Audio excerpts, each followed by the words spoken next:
morning, or good afternoon I should say. It's not normally we do an afternoon live stream, but good afternoon. Welcome to our CeMAP and all things mortgages bootcamp, really. Hope you're all well. It's Tuesday afternoon here in Cheltenham, Gloucestershire. The sun's shining today. Can you imagine that? We haven't had any sunshine for about 2 weeks. It's been constant rain. But of course there's people around the world having worse weather than we are, so let's not worry about that too much. Let's get on then with some of the ideas and some of the techniques and things that we're going to share with you over the next 20 minutes or so. Had the Queen's speech yesterday. Love it to bits, don't you? Pomp and ceremony. We do it so well in this country, don't we? All these people with their red coats and everything, and the Queen had a tiara on and all her jewellery, crown jewels were raided, I think, once a year. Now, obviously the Queen's speech is very political. We're not going to go there on these live streams. But she did talk about a couple of things that are useful in the housing market you may have come across. It's affecting new homes. There's this new homes regulator and new homes ombudsman coming out. The government are fed up with new home builders, I don't know, scamming purchases, I don't know what you call it really, but people have bought new homes and these houses have lots and lots of snags and they're not fixing them. They're building them on the cheap, has been accusation. So the ombudsman and the regulator is going to make sure that anybody who buys a new home gets looked after. That's a good thing as well. Also the Grenfell Tower thing as well, to make sure nothing is built like that ever again, which makes absolute sense. That's the Queen's speech. Whether we're going to get a general election before it ever gets enacted, I don't know, but we'll wait and see on that one.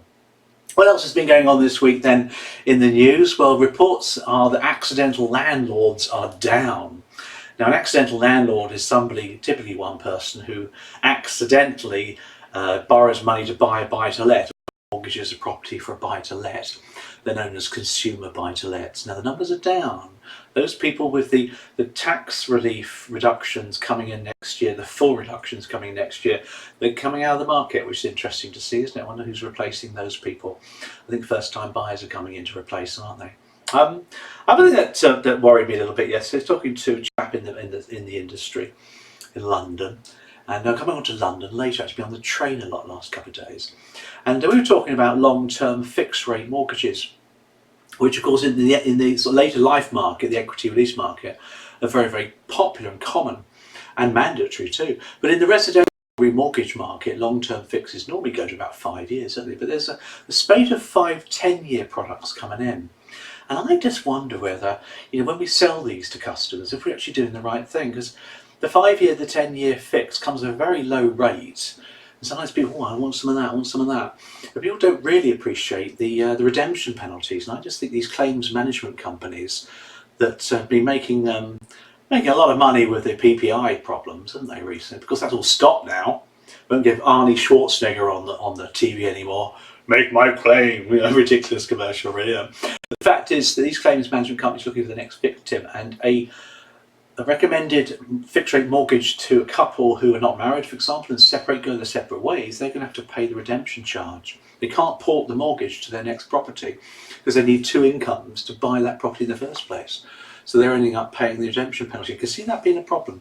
Make sure you have a reason why the customer's gone for a fixed rate mortgage, not just for the rate. There's got to be other reasons why, and they've got to be very certain as to what the redemption penalty means to them, just in case it comes to bite you on the bottom later on. Okay, enough of that. Bit of an update for you. Let's get into a couple of topics that have been talked about or requested via the Bootcamp. And as you know, we have our CeMAP Bootcamp and Equity Release Bootcamp, which people go on there, watch a lot of videos, learn the topics, get to see a lot of me, online, which is great. And they ask questions and I get them answered for them, either straight away or via this medium. And the first question came from one of my students on the Basel Accords. So let's take a look at the Basel Accords. The Basel Accords. Now, I'm going to correctly spell this for you up on the board. Basel, B-A-S-E-L, Accords. Now, for those of you that are just about to switch off or turn off the video, whatever it is you're listening to, this is actually going to be quite interesting. It's not Basel 40. Basil! Yes, dear! Simple, wasn't it? Basil 40. The famous hotelier from Torquay. It's not anything to do with Basel. This is Basel in Switzerland, which is where a number of important dudes in the banking industry met up a long, long time ago to start with, and decided that they wanted to stop banks overcooking their lending. It goes way back, but there's now been 3 accords. And the whole point behind the Basel Accords is it stops lending, or stops banks from overdoing their lending. They want to make sure they have enough capital behind the scenes to support their lending. And it all talks about capital requirements, things like that. A couple of terms for you. The Basel Accord is not a law effectively, but the European Union, our good friends the EU, have come in with a directive, what they call their capital adequacy or capital requirements directives, and it's the directives that put this thing into law. So you might have read about that. So let's talk a bit more about the Basel Accords, bring them to life a bit for me. Now, it's all about bank lending, and to understand the Accords, you've got to appreciate that banks, by their very nature, are fairly simple operations. They have assets and they have liabilities. Let's draw a little picture for you. A little circle there for one, a little circle there for another. And here we've got assets, yeah, and here we have liabilities. And if you look at any balance sheet, they should balance each other out. Now, assets, as far as a bank is concerned, are things like bonds, loans, mortgage-backed securities, cash in the bank. These are things that the bank owns. Now, liabilities are the opposite. These are what the bank owes. So you're talking there about current account balances, deposit account balances, and the two are supposed to balance each other out. In theory, of course, a bank will take money in from its depositors and lend it out on mortgages. So that's really where we come from. Now, to appreciate this, you've got to understand one or two components here. Now, within assets, you've got a number of things there. We've talked about you've got loans, you've got bonds, so you've got loans, mortgages. These are all assets of the bank. They can call these in anytime they want to, can't they? You've got mortgage-backed securities, which they bought from other banks, maybe. We talk along those when we talk about securitization as well. They might own some government bonds, although most of those have been bought by the Bank of England recently under quantitative easing. But they're all assets. Now, within that, you've got to have some of your own money. And that's what we call the capital side of things. That's called capital. Now, it's understanding that that's crucial to Basel Accords. Now, capital is effectively your own money that you've accumulated over the years through profits or whatever. It's cash, it's spondulics, it's readies that you can lay your hands on, and that's the first thing to get comfortable with. I think you think you know things like that. It makes a lot of sense, doesn't it? So back to Basel then. Let's ignore Basel 1 because that's long history now. Let's go back straight to Basel 2. Now, Basel 2, they're like rockets, aren't they? They're going off down to the moon, aren't they? Basel 2 brought in a number of factors that started the whole thing off. They brought in 4 really that we need to know a little bit about. Let's put those 4 up there for you on the whiteboard. The first one that the Basel 2 brought in was capital requirements. Capital requirements, which we'll talk a bit more about in detail.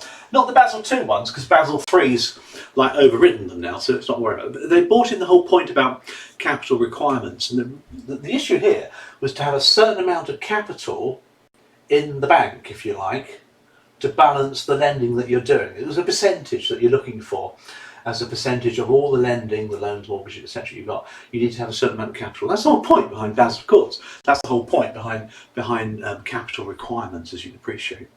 It also brought in regulatory teeth, if you like. It gave the regulators teeth, if you like, or strength to deal with this issue. Basel 2, which made a lot of sense as well. Number 3 is it brought in disclosure rules, so the banks had to disclose all this information. And the final one is it brought in stress testing. Now, stress testing is slightly different to what you're probably thinking. You know, when you sell a mortgage to somebody at, say, 2%, you've got to make sure they can afford it at, say, 5% or 6%. That's known as stress testing for consumers. This is slightly different. What they do here is they run computer programs, which test the bank's solidity, if you like, in the event of major issues happening. So, for example, they might put another financial crash in, where all the mortgage-backed securities were suddenly worthless, and the balance sheet, the assets, that's what happened because of the crash, is the banks thought they had all these assets in the form of mortgage-backed securities, but they didn't. They were gaping holes. So, of course, they had to get money in from the government to plug the holes, Simplicity, that's why the financial crash happened. So the financial stress testing puts a computer model to reenact that event again to see if the bank's going to survive, because they never ever want this thing to happen ever again, of course. That's what we call stress testing. Now Basel III, which is the big one, has come in, of course, more recently. That's the one that's been enacted over the last few years. It's fully in now. Basel III talks about two major parts really, which we need to be aware of. It talks about regulatory capital. So I'm going to squeeze that one in here for you. Regulatory capital.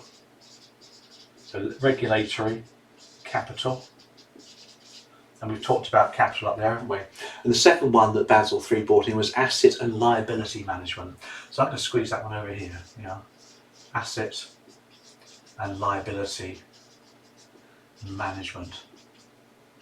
Okay, so what are these about then? Different colour pen for you, break it up for you. Well, the regulatory capital, as you can appreciate, is the same concept here. If you're going to lend out money, you need capital, you need your own money behind the scenes to support that. The higher the risk of the lending, the higher the amount of capital that you need, which makes that sense, doesn't it? So the more risky you're lending, so personal loans, mortgages, they all have different risks attached to them. The more capital you need, that's the emphasis as well. It brought in a solvency ratio under the regulatory capital, a solvency ratio. Now, it's a lovely little figure. It's in the books. It's probably worth remembering. The solvency ratio happens to be 7%. What that means is basically if the bank goes bust, how solvent are they? You know, have they got money? Have they got cash to meet their outgoings? Are they solvent? And there's 7% of cash compared to the outgoings that the bank has. Now, as you can appreciate, when Northern Rock went cap in hand to the government for money, they had a stream of people queuing up outside looking for their cash back. That's very much about liquidity as well. We'll come on to that in a second. But this is about solvency, and it's going bust. So there's just one to remember, really. You might see that as a question. The other one is a ratio of capital to assets. Yeah. The capital to assets, they talked about a ratio of at least 3%. And there you've got your capital, there you've got your assets. So that makes sense as well. But there's lots of different figures for that. You don't need to worry too much about that. They're the two important ones for regulatory capital. Pretty dull, that, isn't it, really? But you know, it's kind of the things you need to know. The other one is more interesting, really, was the assets and liquidity management, which is at the top there for you. The first one is the liquidity coverage ratio. Let's put that one there for you. Liquidity coverage ratio. Now, they have a figure for this. I'll talk about in a second, the liquidity coverage ratio. What they want to do is the banks have as much cover, much money in the bank to cover their outgoings for 30 days. That's the key one there. Now put that into your context, really. Some of you may well be paid a salary. You get paid on, say, the first of the month. You've got enough money in your bank account, therefore, to cover all your outgoings, haven't you, for the next 31 days till you get paid again. That's pretty much what they're looking for here. They're looking for banks to have money, cash, liquidity. Liquidity is money you can get your hand on, to cover their outgoings for 30 days. It's known as the liquidity coverage ratio. That's to stop the runs on the banks that Northern Rock caused back in 2007. A long time ago now, isn't it?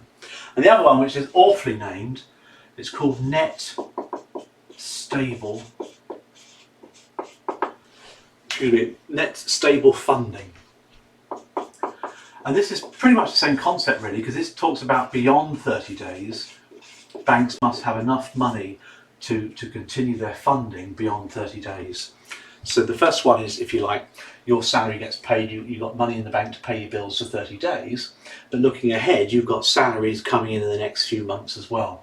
That's what they're looking to do. They want the banks to manage their assets and liabilities effectively, so that they don't ever get those runs on the bank that was caused by Northern Rock back in 2007. So pretty heavy stuff, really, I suppose. You look at all these phrases. Yeah, you probably might get questions on these things, but at the end of the day, you've got to appreciate the fact that the whole point behind the Basel,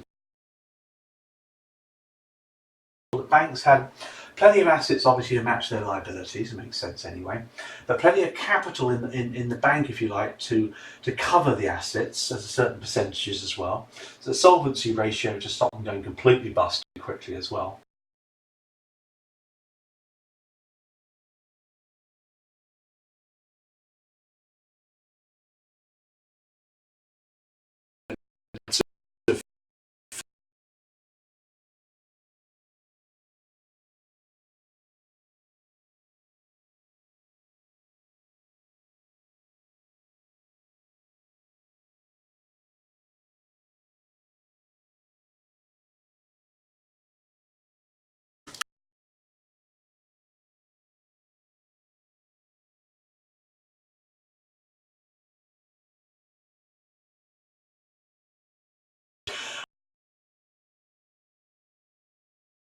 last night when I left the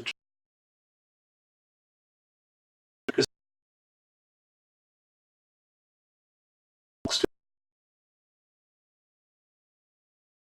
you might be on a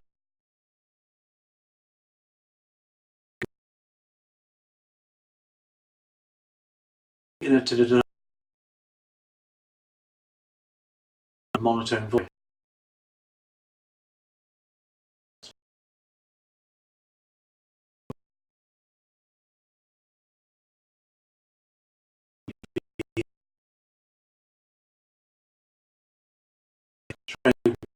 Warm, and there's device might well there.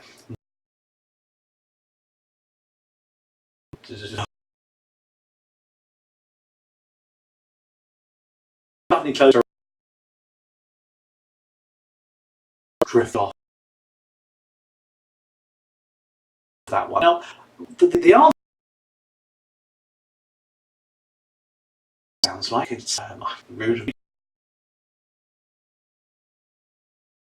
on their voice.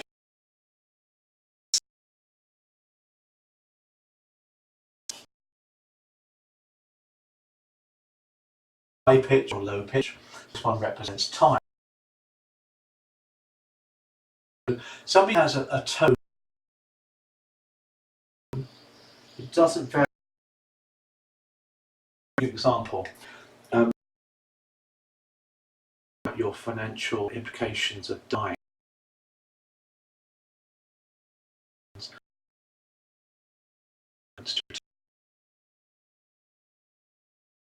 A fairly monetary.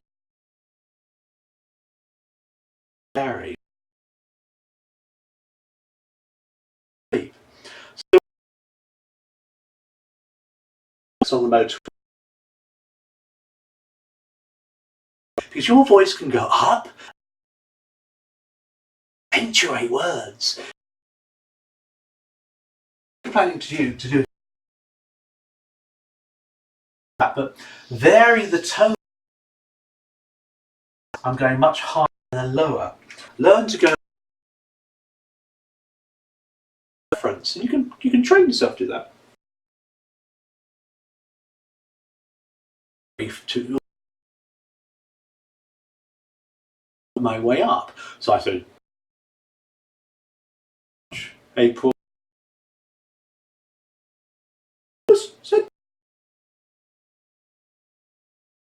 It's too high for my voice box, but the point is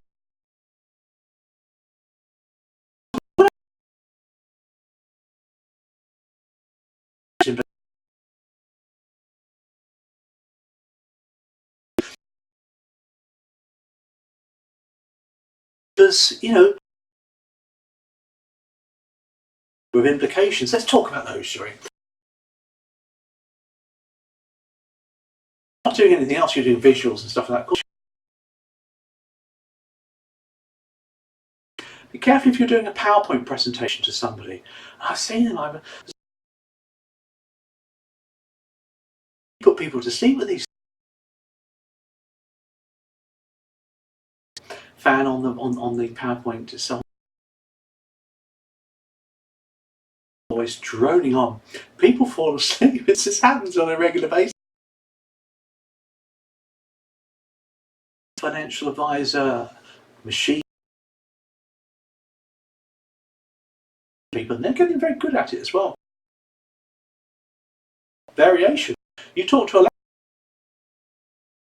Google's voice one as well. In their voice as well. So train yourself. January, February, or 5. See if you can. Soon. Okay. For you. Got some more. Ping me an email.